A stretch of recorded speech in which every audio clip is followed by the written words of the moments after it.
ทีนี้สถานีออนไลน์ของพวกเราประชาชนพรรคเสรีประชาธิปไตยลาวโดยแม่นข้าพเจ้าสมพรสายเสดนเป็นผู้ดำเนินรายการขอเคารพท่านผู้อาวุโสท่านผู้ทรงคุณวุฒินับถือและฮักแพงมายังพ่อแม่พี่น้องเพื่อนมิตรท่านสุภาพสตรีและท่านสุภาพบุรุษทุกท่านที่ติดตามรายการเรดิโอออนไลน์ของพวกเราทั้งในและนอกประเทศทั่วโลกมื้อนี้แม่นวันอาทิตย์วันที่19กุมภาพันธ์2017ตรงกับแรม8ค่ำเดือน3พุทธศักราช2560พ่อแม่พี่น้อง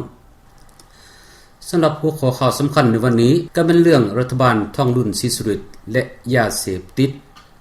ข้าพเจ้าสมพรสายเสดนนำมาถามท่านอาจารย์สมนึกฟองสุวรรณประธานพรรคเสรีประชาธิปไตยลาว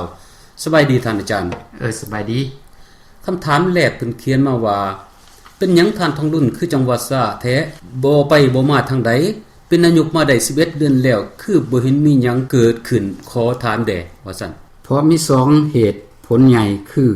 1. ท่านทองรุ่นศรีสุริตได้รับการสนับสนุนสู้จากสากลและกลุ่มภาคีร่วม15ประเทศให้เป็นนักประชาธิปไตยผู้บุกเบิก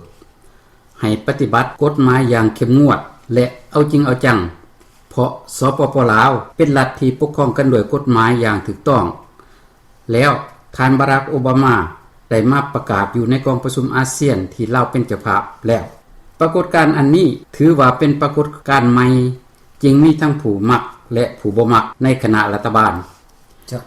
ท่านทองรุ่นจึงได้ใส่เวลาโอ้ร่วมค้นคว้ยคณะรัฐบาลและหมู่เพื่อนอ้อมข้าง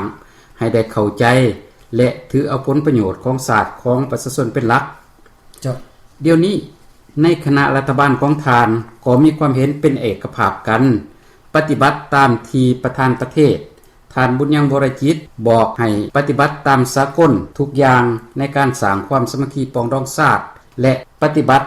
ตามกฎหมายอย่างเข้มงวดเพื่อความเป็นระเบียบเรียบร้อยในสังคมแต่คณะพรรคที่พ้นจากอำนาจไปแล้วยังมีความคัดของบ่พอใจและมีสิทธิ์ควบคุมรัฐบาลอยู่มีความขัดแย้งย้อนผลประโยชน์ส่วนตัวเพราะทุกคนก็มีความร่ำรวยผิดปกติฝากเงินไว้ในธนาคารต่างประเทศผู้ละหลายร้อยล้านดอลลาร์สหรัฐเงินเหล่านั้นได้มาจากให้การสัมปทานป่าไม้ขุดค้นแร่ธาตุสร้างสนามบินสร้างเขื่อนไฟฟ้าสร้างโรงแรมรีสอร์ทต่างๆปักหลักไม้ชายแดนลาวเวียดลาวไทยสอโกงการช่วยเหลือจากต่างประเทศจาก 20% มาเป็น 25% จากเก็บภาษี 70 ส่วนห้อยเข้าถงและจากการผลิตและจำหน่ายยาเสพติดถ้ารัฐบาลทานทองรุ่นศรีสุริตปฏิบัติกฎหมายอย่างเข้มงวดและเอาจริงเอาจังคณะภาครัฐก็จะประเสริญกับปัญหาการส่อราดบังหลวงและประเสริญกับปัญหาการขายยาเสพติดจึงออกมาตอบต้านรัฐบาลทานทองรุ่นบ่ให้สร้างความปองดองชาติบ่ให้ปฏิบัติกฎหมายด้านการส่อราดบังหลวงบ่ให้ปฏิบัติกฎหมายปราบปรามยาเสพติดคณะพรรคที่พ้นจากอำนาจแล้วมีแผนเจ็บเบี้ยวสากลและกลุ่มภาคีที่ได้รับเงื่อนไขมาแล้วว่าจะแก้ไขปัญหาลาวตามแนวทางสันติวิธีหลังจากกฎหมายปรับปรุงใหม่ผ่านสภาและประกาศใช้พร้อมทั้งให้จัดตั้งคณะรัฐบาลสุดใหม่เสียก่อนที่ผู้มีความรู้ความสามารถเข้ามาช่วยกันสากลและกลุ่มภาคีได้ปฏิบัติและให้การช่วยเหลือต่างๆทั้งรัฐบาลสุดเก่าและสุดใหม่มาโดยตลอดแต่ฮอดเกือบ1ปีเต็มแล้วยังบ่มีหยังคืบหน้าสากลและกลุ่มภาคี15ประเทศเบิ่งพฤติกรรมแล้วเห็นว่าคณะพรรคประชาชนปฏิวัติลาวจะเบี่ยวสากลจะปลดรัฐบาลฐานทองรุ่นแล้วประกาศบ่รับผู้ใดๆทั้งสิ้นไปขึ้นกับจีนออกจากง่ำกุบแล้วไปกินข้าวเปียกสากลและกลุ่มภาคีรวม15ประเทศจึงเอาข้อมูลต่างๆเกี่ยวกับการผลิตและค้ายาเสพติดไปให้รัฐบาลไทยบอกว่าให้แก้เรื่องนี้เพราะรัฐบาลลาวถือว่าเจ้าหน้าที่ไทยนั้นถ้ามีเงินแล้วซื้อได้อันนี้คือที่มาของการจับเฒ่าไสสนะแก้วพิมพาการจับเฒ่าไสสนะแม่นการตัดท่อน้ำเลี้ยงของภาครัฐที่ร่ำรวยอย่างมหาศาลผิดปกติขอเข้าใจ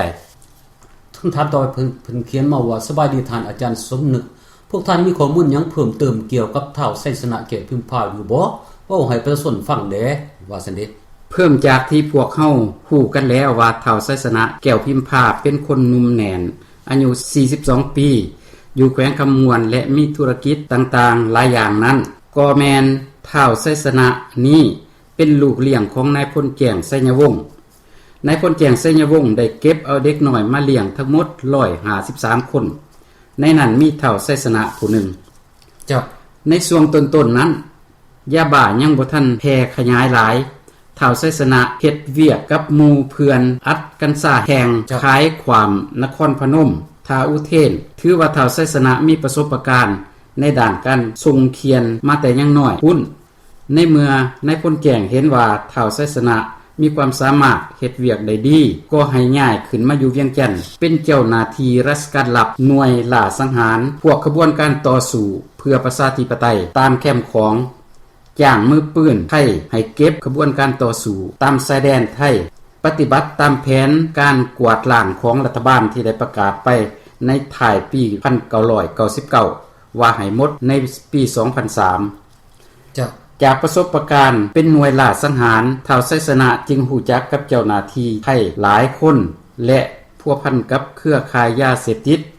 ในประเทศไทยได้ดีสามารถขยายธุรกิจไปได้อย่างกว้างไกลขอขอบใจเจ้าต่อไปเพิ่นเขียนมาว่าของเถื่อนเกินบ้านเกินเมืองลูกหลานทั้งยิ่งทั้งชายเสียหมดจะแม่นพวกเขาฆ่าลูกหลานทั้งตรงและทั้งอ้อมพวกท่านเฮาฮู้บ่เกี่ยวกับการฆ่าของเถื่อนหรือว่ายาเสพติดอยู่ในเมืองลาวว่าซั่นในตอนต้นๆภาครัฐได้ให้นายพลแจ้งไสยวงศ์เป็นผู้ฆ่าไม่เถื่อนฆ่ากัญชาฟินแต่ต่อมาเมื่อองค์การสืบสวนสภาพแวดล้อม EIA ได้รายงานการพบเห็นรถขนใหม่45คันเลี่ยนแถวล่อเข้าเวียดนามและขาดคะเนการส่งใหม่ออกจากลาวปีละมีสูงถึง500,000ต้นเจ้าสากลจึงบีภาครัฐให้ยุติค่าไม่เถื่อนจากนั้นภาครัฐก็หันมาผลิตยาบ้ายาเสพติดกัญชาเฮโรอีนออกจำหน่ายในปี 1997-98 ภาครัฐได้ใส่โครงงานกันยาเหล็ก2และเหล็ก3อยู่เวียงจันทน์และเหล็ก4อยู่ปากเซ่ผลิตยาบ้าในนั้นมี70ส่วนห้อยเป็นของเวียดนามเจ้าผลิตแล้วส่งเขียนเข้าสู่ประเทศไทยตามจังหวัดชายแดนตกมาฮอดปี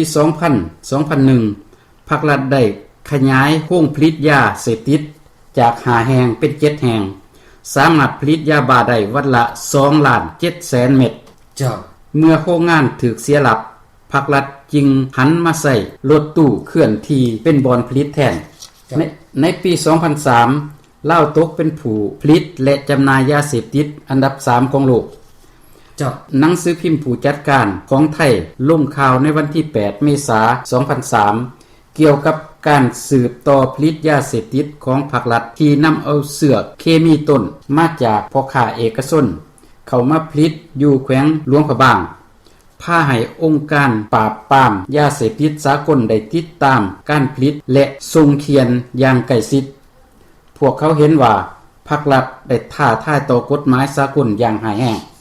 ภาครัฐได้ให้ทานลิ้นท่องเพชรสวรรค์เป็นผู้ตั้งหน้าออกไปปฏิเสธแก้ตัวว่า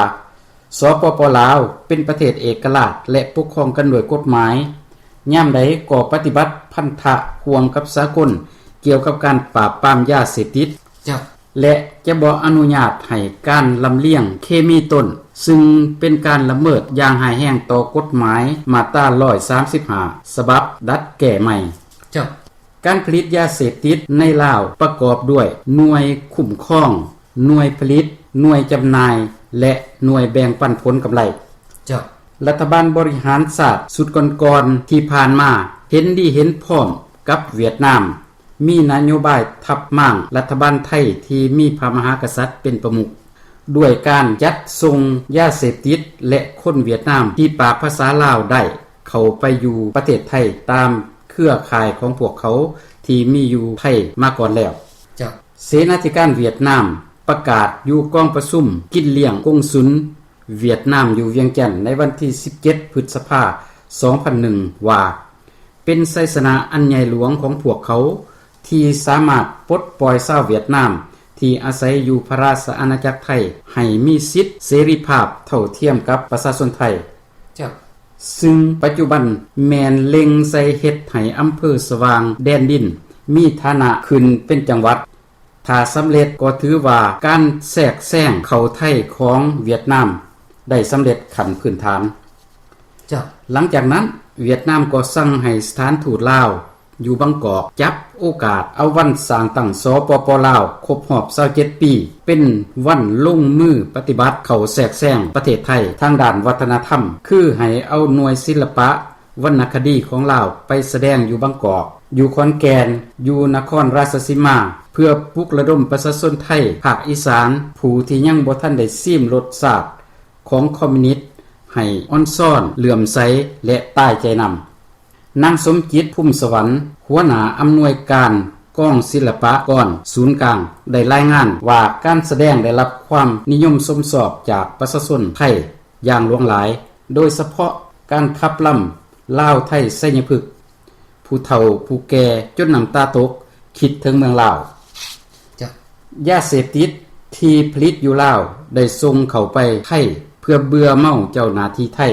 และเป็นทอน้ำเลี้ยงในการปฏิบัติงานล่าสังหารของภาครัฐในปี 1999 ให้สำเร็จในปี 2003 จ้ะภายหลังที่รัฐบาลของทานทักษิณชินวัตรและทานสุรยุทธยุรนุนได้เซ็นสัญญารักษาความสงบเรียบร้อยตามชายแดนลาวไทยไทยลาวได้เลิกกฎหมายปราบปรามคอมมิวนิสต์และได้ย่อมให้หน่วยล่าสังหารของลาวใส่มือปืนรับจ้างไทยเที่ยวล่าสังหารกลุ่ม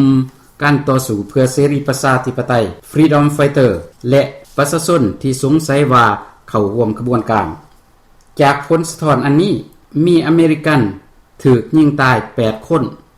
และ2คนหายสาบสูญมีนักต่อสู้เพื่อเสรีประชาธิปไตยตาย21คนและสูญหายอีก47คนผู้ที่อยู่ประเทศไทย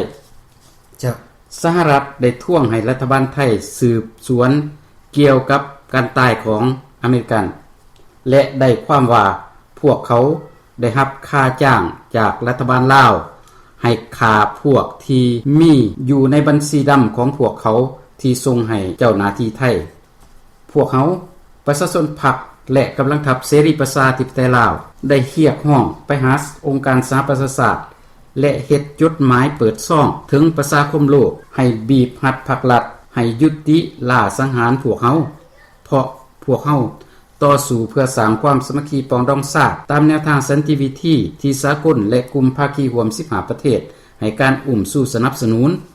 ให้ยุติปราบปรามตามที่ภาครัฐได้ประกาศมาแล้วพวกเขาก็ได้เสนอให้รัฐบาลไทยคุ้มครองพวกเขาเพราะพวกเขาก็ได้เฮ็ดเวียกเคียงบาเคียงไหลกับเจ้าหน้าที่ทหารไทยในการแลกเปลี่ยนข่าวสารและต้านการแทรกแซงคอมมิวนิสต์ผู้ใดที่ได้อยู่เมืองไทยฮอด10ปีแล้วก็ขอให้ได้ถือสัญชาติไทยเพราะพวกเขาก็ปฏิบัติถูกต้องตามนโยบายเกี่ยวกับการรักษาความมั่นคงของไทยมาโดยตลอดจ้ะอันนี้คือการสรุปสั้นๆเกี่ยวกับการค้ายาเสพติดในลาวที่เป็นทอน้ำเลี้ยงเป็นแรงรายได้อันมหาศาลของภาครัฐที่ผ่านมาและเพื่อบ่ให้คณะรัฐบาลชุดใหม่ไปยุ่งเกี่ยวกับยาเสพติดให้ปฏิบัตินโยบายสร้างความสามัคคีปรองดองชาติให้สำเร็จขอขอบใจเจ้าแล้วต่อไปท่านอาจารย์มีหยังจะฝากถึงบรรดาพ่อแม่พี่น้องเพื่อนร่วมสาขาขอเชิญท่านอาจารย์บนจิตใจของความเป็นศาสตร์เอกราชอย่างแท้จริง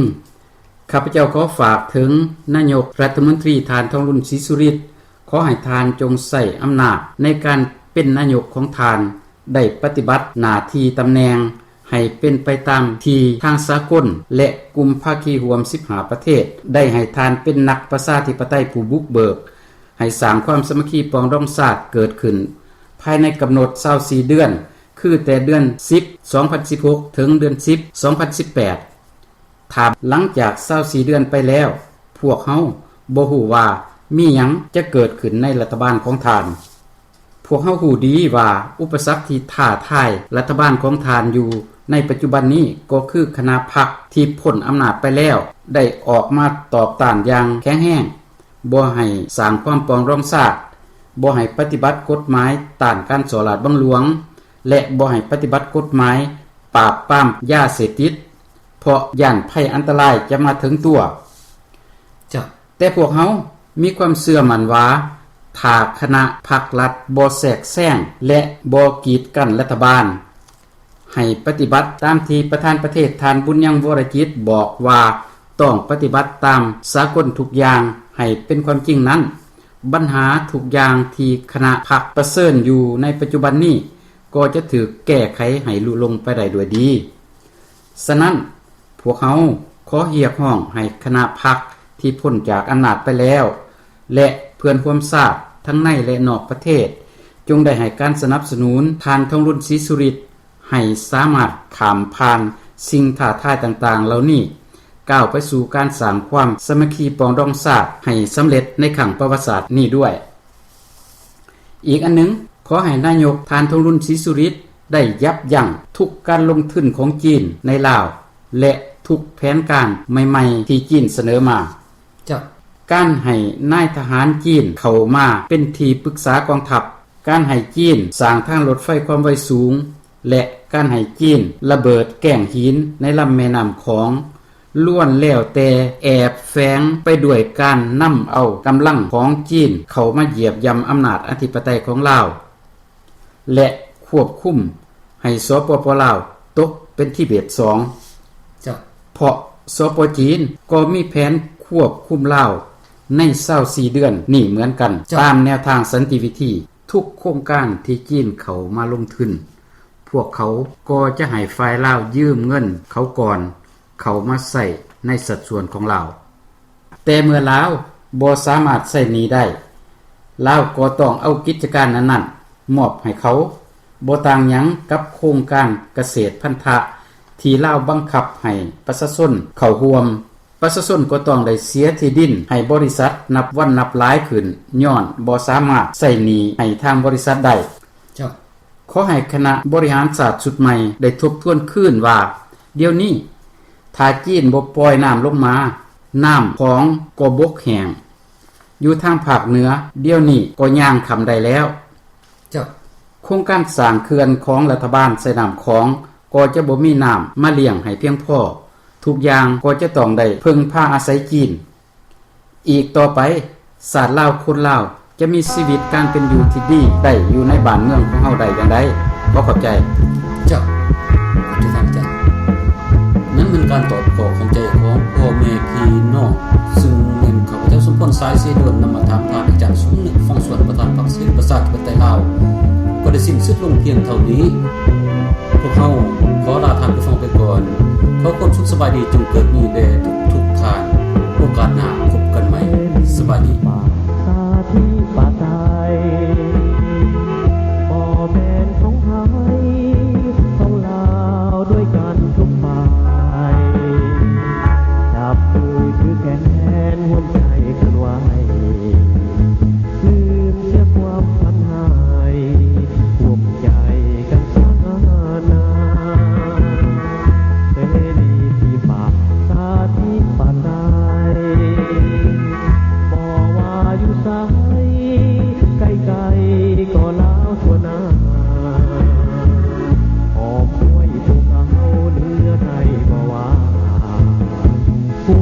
สัมพันธ์พร้อมหน้า